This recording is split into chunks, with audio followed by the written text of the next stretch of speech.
Bonsoir à toutes et à tous. Merci de suivre cette édition bilingue du journal sur Equinox Télévision. Innocent Nazé, good evening.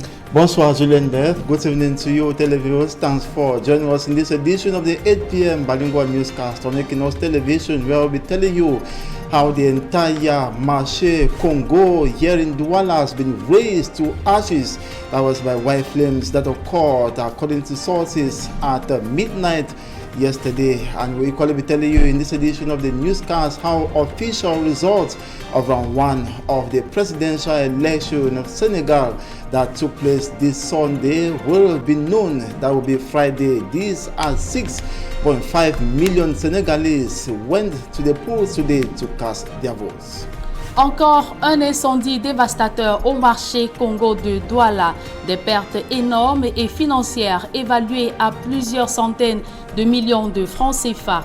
Le feu serait parti d'une boutique pour en ravager 150 autres. Le récit des faits, c'est à suivre dans ce journal. Et puis, trafic d'ossements humains dans le Noun.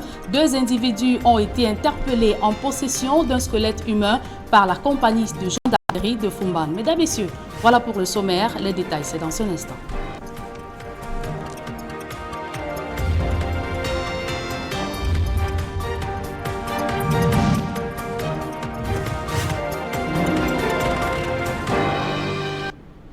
Une fois de plus, bonsoir à toutes et à tous. Encore un incendie au marché Congo de Douala, déclenché autour de 1 heure passée. Cet incendie a entièrement consumé le secteur textile et mercerie de cet espace marchand. Des dégâts se chiffrent à plusieurs centaines de millions de francs CFA. Nana Paul Sabin, Inosa Abega et Jean-Paul Chouniad. Au cœur de la nuit noire, un brasier géant, des flammes ardentes ravagent tout sur leur passage, non sans défier les sapeurs-pompiers qui tentent d'étouffer la propagation du feu. Nous sommes au secteur textile, mercerie et bijoux du marché Congo de Douala. Et au lever du jour, voici ce qui reste de ce pan important du marché Congo, transformé en un boulevard de décombres et plusieurs foyers de feu tout actifs et encore alimentés de tissus, matière pour le moins très inflammable. Des câbles électriques souterrains ont même explosé, complexifiant la nature du feu. Cet incendie a commencé à environ 1h42 minutes. On a signalé l'incendie qui est parti d'une boutique, sans qu'on sache exactement qu'est-ce qui a déclenché cela. Et s'en est suivi les autres boutiques qui ont pris à la suite de cette première-là. Un premier bilan estime à plus d'une centaine le nombre de boutiques en matériaux provisoires réduites en cendres. Vous voyez que ma boutique est partie en fumée elle aussi. L'évaluation pour le moment, et ce n'est même pas encore terminé, sur le domaine de l'État, nous sommes à plus de 150 boutiques déjà. Le tout s'évaluant à plusieurs centaines de millions de francs CFA. Les sinistrés n'ont que leurs yeux pour pleurer face à l'ampleur des dégâts matériels et pertes financières énormes. Depuis lors que nous sommes ici au marché Congo, on veut progresser, on ne veut pas. Tous les banques, nous sommes endettés dans toutes les banques. Pour progresser, on n'a pas moyen. Selon des témoignages, les sapeurs-pompiers n'auraient fait qu'une bouchée de cet incendie. Mais cette colonne de hangars sur la chaussée a compliqué l'accès aux soldats du feu. La première difficulté que nous avons constatée, effectivement, c'était la difficulté de progression des sapeurs-pompiers sur le site, puisqu'il fallait faire déplacer des planches et peut-être casser certains étals afin que les camions ne partent. Présent sur le terrain aux premières heures de vie de cet incendie au milieu de la nuit, le gouverneur de la région du littoral revient mieux apprécier l'étendue du sinistre. Nous nous organisons avec les commerçants pour que nous puissions évaluer le niveau de dégâts et par la suite voir avec la hiérarchie ce qu'il y a lieu de faire. Si aucune perte en vie humaine n'est à déplorer, le bilan des dégâts matériels et pertes financières d'ici là pourrait s'alourdir. Jusqu'ici, l'origine de cet incendie dévastateur reste inconnue, en attendant que l'enquête diligentée détermine la cause et les circonstances exactes de ce drame. Du moins, le fait n'est pas nouveau. Ce n'est donc pas la première fois qu'un incendie consume le marché Congo de Douala. Deux présumés trafiquants d'ossements humains interpellés et présentés à la compagnie de gendarmerie de Foumban. Ces deux individus âgés de la trentaine ont été interpellés en possession d'un squelette humain. Maman Soufor et Flavie Valondongo. À la compagnie de gendarmerie de Foumban, dans le département du Noun, région de l'Ouest Cameroun, deux présumés trafiquants d'ossements humains interpellés il y a quelques jours viennent d'être présentés à la population. Âgés respectivement de 27 et 37 ans, les deux individus partis de Bertois, chef-lieu de la région de l'Est, pour la ville de Foumban, lieu d'écoulement de leurs marchandises, étaient en possession d'un crâne et des os de plusieurs parties du corps humain. Je sais comment ils ont profané, ou bien je sais comment ils ont eu le squelette complet d'un être humain. On leur dit que la vente se passe dans le Noun. Et puis ils ont proposé à un bamon qui vit à Bertois. C'est comme ça que j'ai eu à monter ce bamon pour les filer de Bertois, les amener donc ici à Foumban. Et dès qu'ils sont descendus à la gare routière, nous les avons interpellés. À côté de leur nouvelle activité, qui est la vente des ossements humains, les deux jeunes qui se présentent comme étant des conducteurs de moto-taxi dans la ville de Bertois avouent qu'ils ne sont que convoyeurs de la marchandise. C'est lui qui vend, non. Ce qu'il vend, c'est ça. Il s'appelle si, c'est Kiki. C'est Harry Jaguar ou c'est pas quoi. C'est lui qui a payé le transport pour venir me prendre. Moi, je lui ai dit que non, je ne pars pas. Il me dit que non, il faut que je lui accompagne. Pourtant, ces derniers s'apprêtaient à percevoir plus de 10 millions de francs CFA de leur arrivée à Foumban. Mais hélas. D'après le renseignement, l'homme qui les filait leur a fait savoir qu'on pouvait leur donner 13 millions. Eux, ils voulaient 15 millions. On a demandé qu'ils les fassent venir. On va leur donner les 15 millions. Ils sont venus comme ça dans l'intention de s'enrichir, d'avoir les 15 millions. Mais ils ne savaient pas qu'une fois qu'ils vont descendre à la gare routière de Foumban, on va les interpeller. Selon les responsables de la compagnie de gendarmerie de Foumban, les plaintes contre la profanation des tombes se multiplient dans leur service. Ils proposent de renforcer la sécurité afin de mettre un terme à cette activité qui n'honore pas les auteurs. Rendons-nous à présent dans la ville de Bafan où l'arrivée du maire Kwemo Pierre a fait couler beaucoup d'encre et de salive. Policiers et gendarmes se sont mobilisés pour empêcher la mobilisation des populations pour accueillir le maire. Gaz lacrymogène pour disperser la foule. Au final, le mouvement s'est tenu dans son domicile à Bafan, au lieu dit Carrefour du Renouveau, et plusieurs domiciles ont été fortement gardés par des gendarmes et policiers.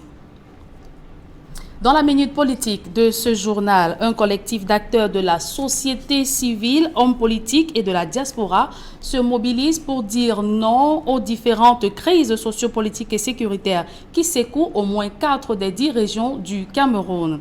Réunis à Douala, ce collectif Tous Unis pour sauver le Cameroun a peint un tableau sombre des morts qui minent la paix et la stabilité du pays. Innocent Abega et Jean-Paul Chouniat.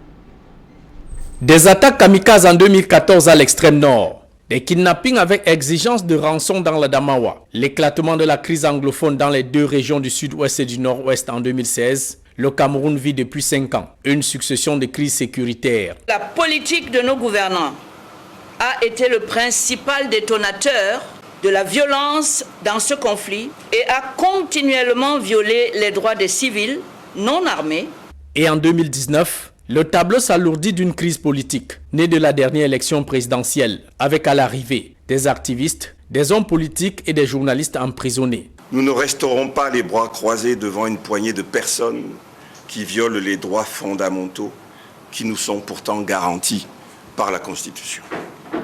Nous ne resterons pas les bras croisés devant la destruction de notre pays par une poignée de personnes égoïstes, corrompues et violentes, dont le seul objectif est de rester au pouvoir.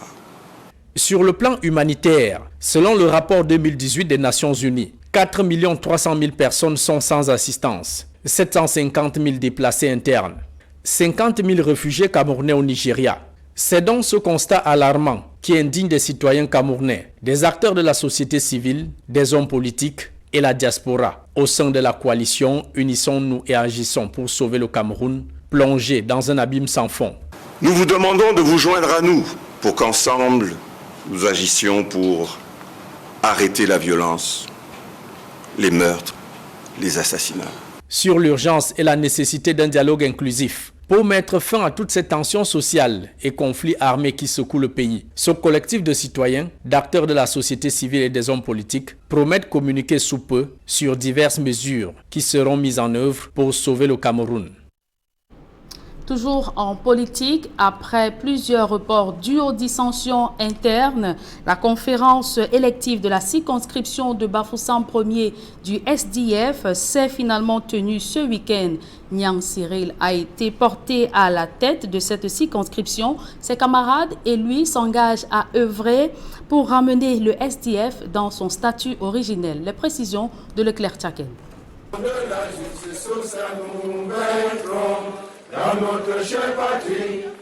Après les péripéties ponctuées de la convocation avortée d'une élection contestée, la conférence élective de la circonscription électorale du Social-Démocratic Front de Bafoussam Ier s'est finalement tenue sous la supervision de John Koumazé, secrétaire national à l'organisation. Près de 600 délégués ont pris part à cette élection. Une seule liste a été présentée, celle de Niang Cyril. Les électeurs ont opté pour la résolution, c'est-à-dire par acclamation. Ainsi, l'ancien maire de Bafoussam Ier devra conduire cette circonscription électorale durant les prochaines années. C'est le travail qui commence maintenant. C'est la satisfaction, la frayeur. Mais comme je suis un militant de la première heure du Front social-démocrate, nous sommes des combattants.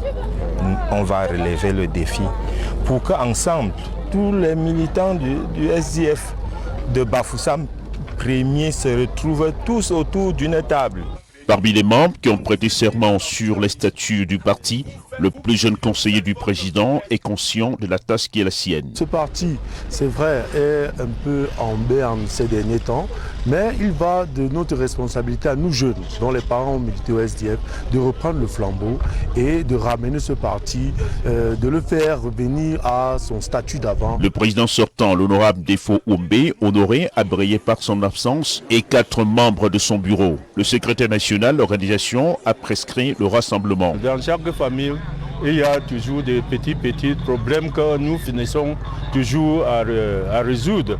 Donc tout ce que je peux donner comme message, comme je l'ai fait au président nouvellement élu, c'est de rassembler tous ses camarades, tous ses militants et qu'ils soient ensemble, parce que le combat ne doit pas être à l'intérieur de la maison, le combat est à l'extérieur. Cette conférence élective de la circonscription électorale de Bafoussam Ier a été perçue par les observateurs comme un signal fort à l'endroit de ceux qui ont juré sur la mort du SDF après la dernière élection présidentielle au Cameroun. Présidentielle au Sénégal, plus de 6 millions d'électeurs ont accompli leur devoir civique ce dimanche 24 février 2019. Les 5 candidats en lice ont voté en matinée dans les différentes communes où ils étaient inscrits.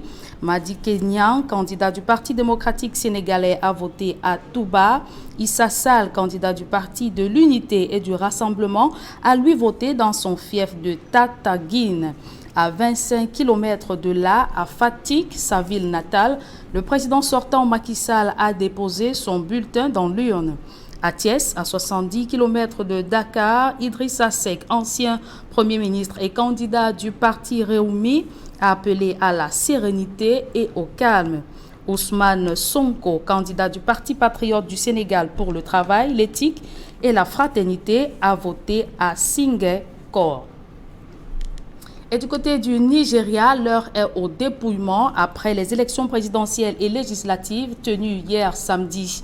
Près de 80 millions d'électeurs se sont rendus aux urnes dans un climat de tension. Les précisions de Gladys Sidi. Mouhamadou Bouhari, qui brigue un second mandat, a voté dans sa ville natale, à Dora, quelques heures seulement après l'ouverture des bureaux de vote. Le président sortant affronte l'homme d'affaires Atikou Abubakar, principal candidat de l'opposition et ancien vice-président. Atikou Abubakar a voté à Yola, dans le nord-est du pays. Il a déclaré aux journalistes qu'il compte sur une transition réussie. Il s'est aussi dit impressionné par la participation électorale. Quelques 72,8 millions d'électeurs sont inscrits sur les listes établies par la Commission électorale nationale indépendante. Des incidents ont tout de même émaillé ces élections générales au Nigeria. La situation sécuritaire reste préoccupante. Plusieurs explosions ont été entendues à Maïdougouri, la capitale de l'État du Borno. Initialement prévue samedi dernier, l'élection présidentielle au Nigeria, couplée à des législatives, a été reportée d'une semaine, car il n'était pas possible d'organiser ces élections dans de bonnes conditions. Aucune date n'a été donnée pour les résultats, mais ils sont annoncés en général dans les 48 heures suivant le scrutin. À présent, du sport dans ce journal, les résultats de la 5e journée du championnat de Ligue 1 de football. La victoire de Avion, 1-0 face à Union. Colombe Dudia et Lobo et Coton Sport de Garoua ont fait jeu égal, 0 but partout. Feutieux et Unisport ont également fait jeu égal de 0 but partout. Astre et Stade Renard ont fait match nul, 1 but partout. Tonnerre s'est incliné 1 but contre 2 devant Dragon. UMS de Loum et Edding Sport de la Léquier se sont séparés sur le score de 0 but partout. AS Fortuna s'est imposé 1 but contre 0 devant Young Sport Academy. Précisons que la rencontre APGS d'Unfou et New Star de Douala est reportée. Et cette information de dernière minute qui nous parvient à l'instant, le professeur retraité de cardiologie, Mouna, est décédé ce dimanche. Notons qu'il est l'un des fils de la famille Mouna. Et c'est avec cette note triste que nous mettons un terme à la première partie de ce journal. À présent, la seconde, elle est en langue anglaise avec vous, Innocent Azé. Good afternoon. Good evening once more, Julien, and to you viewers. Thanks for staying with us. We begin by telling you how white flames have ravaged the entire marché Congo here in Douala. Sources say the fire generated today, that was as early as midnight. By the time some curious men, 13 in number, deployed themselves to the scene, only 4 shops were on fire and no rescue soldier was present. Initially, they did not imagine it was the Congo markets that was on flames. Sources add that over 50 shops were razed, as well as some surrounding houses. At about 2 getting to 3 a.m., the rescue team that later arrived was surmounted by the flames. They were compelled to call for reinforcements that included the National Gendarmerie. Enormous loss worth hundreds of million francs CFA has been incurred by the affected traders who were present at the Burnt Marché Congo site this morning. We now take you to Nkongsamba in the Mungo division of the Littoral region to tell you how the district hospital has benefited from an ambulance van that has so far been lacking to transport accidents or patients with injuries to the health facility. Most of the patients have complained that the absence of this ambulance has caused them to suffer enormously to deploy themselves to the health facility for treatment. Details with Immaculate Fogwe. In Cameroon, many rural areas are suffering with low emergency service providers, which in some cases has led to the death of some patients. The primary role of any ambulance service is to provide easy access to healthcare services during emergency situations. But the lack of this healthcare service in some hospitals is the reason why Bjorn Pierre is seated on this wheelchair today. He was involved in a ghastly road accident at the National Road number 5, but the availability of an ambulance to provide him first aid care was unobtainable. Sur la nationale numéro 5, lieu dit Monteferry. I was involved in an accident along the National Road number 5. While riding my bike, I was knocked down by a bus, making me go unconscious. I was carried to the Kongsamba Regional Hospital. While there, I was in need of piles of blood. Unfortunately for me, it was unavailable. I was asked to be transferred to the St. John of Mata Hospital in Jombe. Sadly for me, there was no ambulance in the hospital to transport me.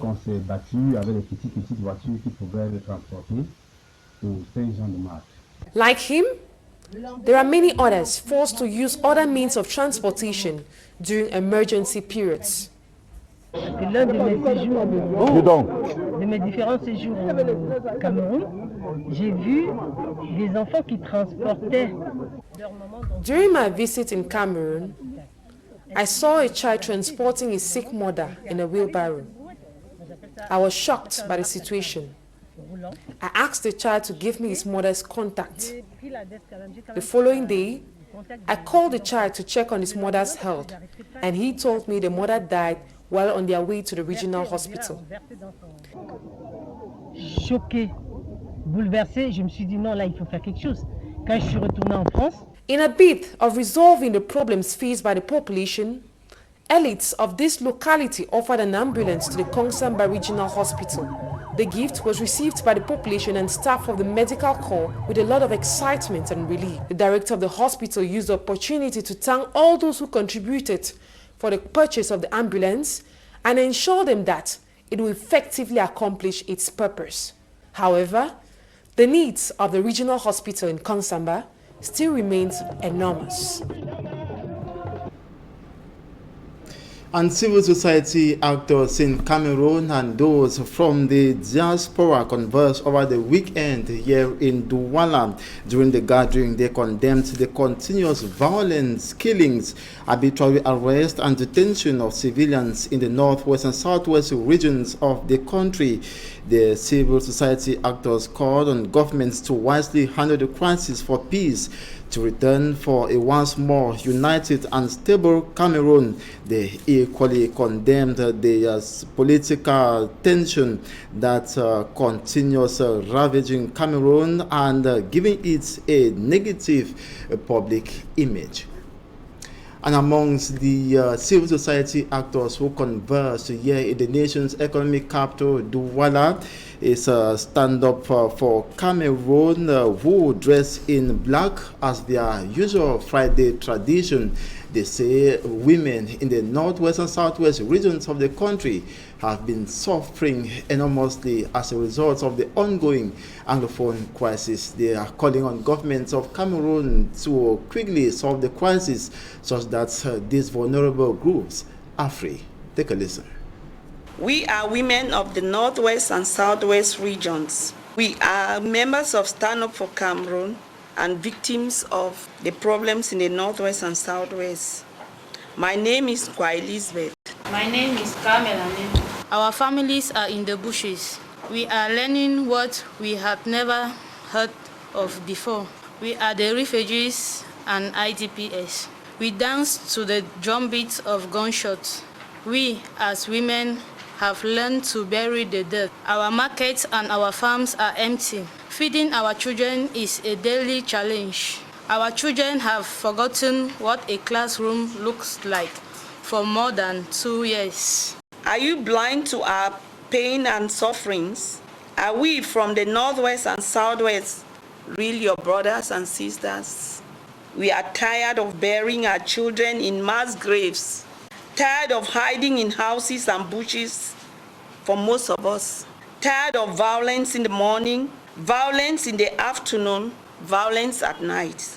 Yesterday was burning villages in Kwakwa, Nake, Bole, now hospitals in Kumba. We are tired. We have come here today to ask you to join us to put an end to this violence. We have come here today to ask you to come and stand beside us. Raise your voice with us.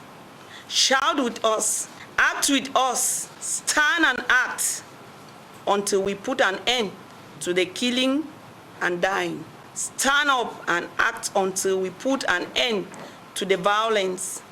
Stand up and act until the army and the armed groups have put down their guns. And as calls from the national and international community keep streaming in for governments to resolve the Anglophone crisis for peace to reign, a civil society actor Kwa Elizabeth says governments of Cameroon has paid deaf ears and has allowed the situation to escalate today. Take a listen to the civil society actor. The government of Cameroon has failed. And if we don't go into a dialogue, they will fail and even fail the citizens. Because if you find a government where appointed ministers, about 50 of them are in prison, you find a government that starts a stadium on the day they are coming for football, you find a government that declares war on its own citizens, we have all gone into bushes. And we believe that if the government can help us, the dialogue table is ready. Seseko Ayoko and then Paul Biya are all here. So these two people can dialogue and talk to the armed groups and the armed force to drop their guns, and we go on a peace table. And in news out of the country, about 6.5 million Senegalese went to the polls today to cast their vote to elect a new president. Incumbent President Macky Sall faces 4 other aspirants. Polling stations opened at 8 a.m. and closed at 6 p.m. Macky Sall casts his votes at a polling station in Fatick as he seeks to win in the first round of the West African country's ballot. Macky Sall is seeking a second term in office. Official results of the first round are due out on Friday, with a runoff for the top 2 on March 24 if no one secures a majority. And in Nigeria, the People's Democratic Party, PDP, has called on the incumbent president, Muhammadu, or has called on the Independent National Electoral Commission, rather INEC, to immediately announce results as delivered from the polling units and declare its candidates, Atiku Abubakar, the winner of the February 23rd presidential election of Nigeria. The party said its position is predicted on clear and veritable results across the nation, showing that its candidate is in clear lead both in spread and total number of votes cast. The ruling All Progressive Congress APC had earlier today called on security forces to arrest a spokesman for Atiku Abubakar, Buba Galadima, claiming that the opposition party is asked to create crisis by announcing fake results showing Atiku as winner of the election. And that's it for this edition of the 8 p.m. Bilingual Newscast. Thanks so much for watching. Do have a splendid evening. Julien Berth, bonsoir. Je vous souhaite de passer également une agréable soirée Innocène Azé. Mesdames et messieurs, c'est la fin de cette édition bilingue du journal. Merci d'avoir été des nôtres.